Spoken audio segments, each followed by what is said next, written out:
দিনটা ছিল জুমাবার। বিশ্বনবী সাল্লাল্লাহু আলাইহি ওয়াসাল্লাম আরাফাতের ময়দানে দাঁড়িয়ে ঐতিহাসিক একটা ভাষণ দিলেন। এই ভাষণের নাম হলো বিদায় হজের ভাষণ। এই বিদায় হজের ভাষণেও খেটে খাওয়া মানুষের কথা বিশ্বনবী বাদ দেয় নাই। বিশ্বনবী বলেছেন, আরিক্কাকুম আরিক্কাকুম, খবরদার অধীনস্থ কর্মচারীদের সাথে খারাপ আচরণ করো না।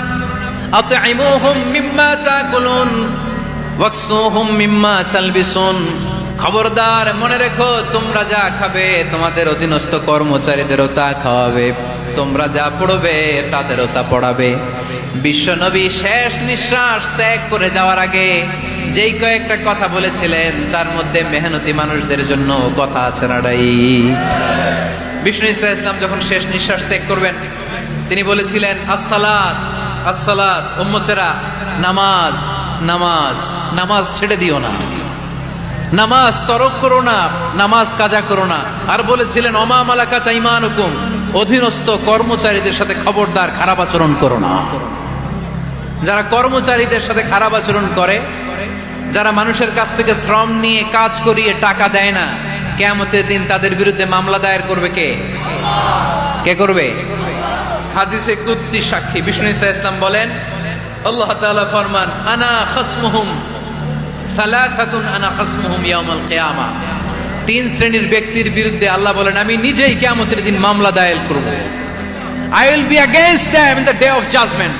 Three categories of people I will be against them in the day of judgment. তিন শ্রেণীর লোক কিয়ামতের দিন তারা ছাড় পাবে না। আল্লাহ বলেন, আমি নিজেই তাদের বিরুদ্ধে মামলা দায়ের করব। এর মধ্যে এক শ্রেণীর লোক হচ্ছে রাজুলুন ইস্তাজারা জিরান ফাস্তাউফা মিনহু ওয়ালাম ইয়াতি আজরা, একজন শ্রমিক ভাড়া করে তার কাছ থেকে কাজ নিয়েছে কিন্তু তার পারিশ্রমিক আদায় করে নাই। এরকম আছে না নাই?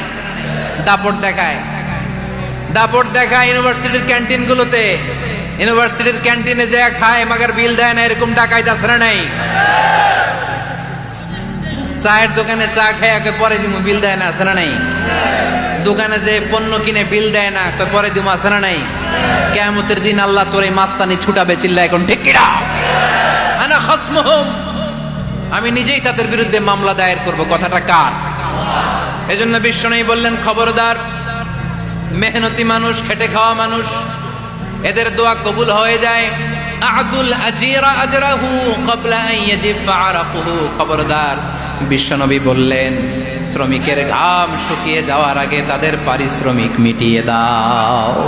বিশ্বনবীর বিখ্যাত হাদিস, আতুল আজিরা আজরাহু ক্বাবলা আন ইয়াজিফা আরাকুহু, শ্রমিকের ঘাম মাটিতে লাগার আগে, শুকিয়ে যাওয়ার আগে